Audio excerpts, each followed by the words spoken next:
एक बार की बात है, शिकारी शिकार करने के लिए जंगल में पहुंचा। उसने अपने तीर पर बहुत ही खतरनाक जहर लगाया था और वह शिकारी को देखकर उस तीर को छोड़ा और तीर एक पेड़ पर जाकर लग गया। वह पेड़ बहुत ही हरा भरा और बहुत सारे कौवे उस पेड़ पर रहता था।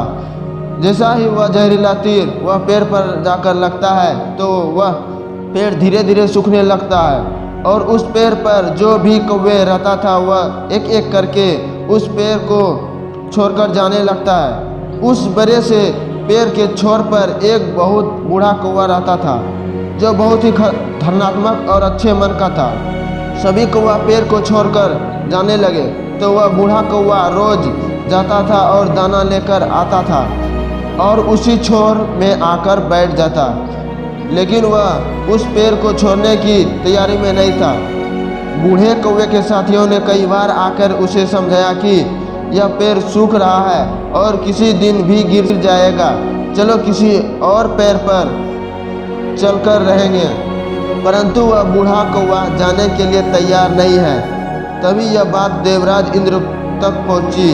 उन्होंने बताया कि एक कौवा वह जिस पेड़ पर रहता है एक जहरीला तीर लगने के कारण सूखने, गिरने और ख़त्म होने के कगार पर आ चुका है।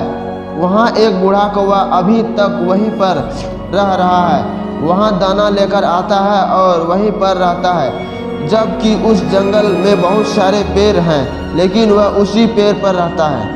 तभी देवराज इंद्र प्रकट हुए और उस बूढ़े कौवे से कहने लगे कि आप बहुत धनात्मक, बहुत ही अच्छे मन के हैं, लेकिन आप इस पेड़ को छोड़कर किसी और पेड़ पर चले जाएं, क्योंकि यह पेड़ कुछ दिन के बाद गिरने वाली है।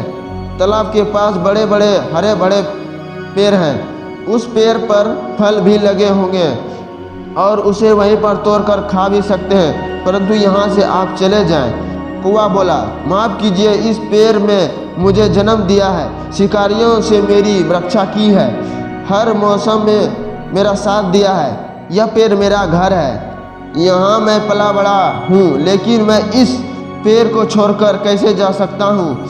इस पर संकट आया तो क्या मैं इसे छोड़कर चला जाऊँ? मैं ऐसा कभी नहीं करूँगा। देवराज इंद्र कौवे के इस बात से बहुत ही प्रसन्न हुआ।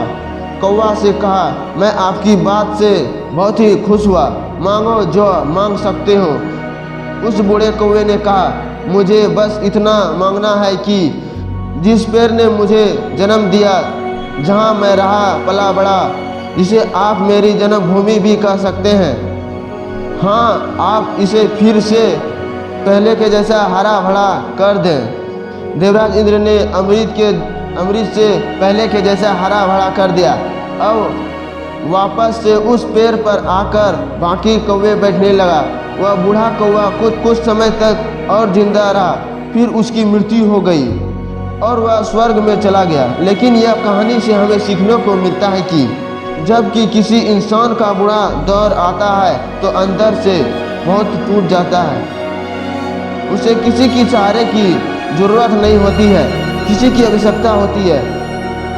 अगर आप ऐसा समय में उसे छोड़ कर चले जाएंगे, उसे बात नहीं करेंगे, मुंह मोड़ लेंगे, तो आपसे बुरा कोई नहीं होगा, क्योंकि आप किसी के सुख का साथी बने या ना बने, लेकिन आप हमेशा किसी के दुख का साथी जरूर बनना चाहिए।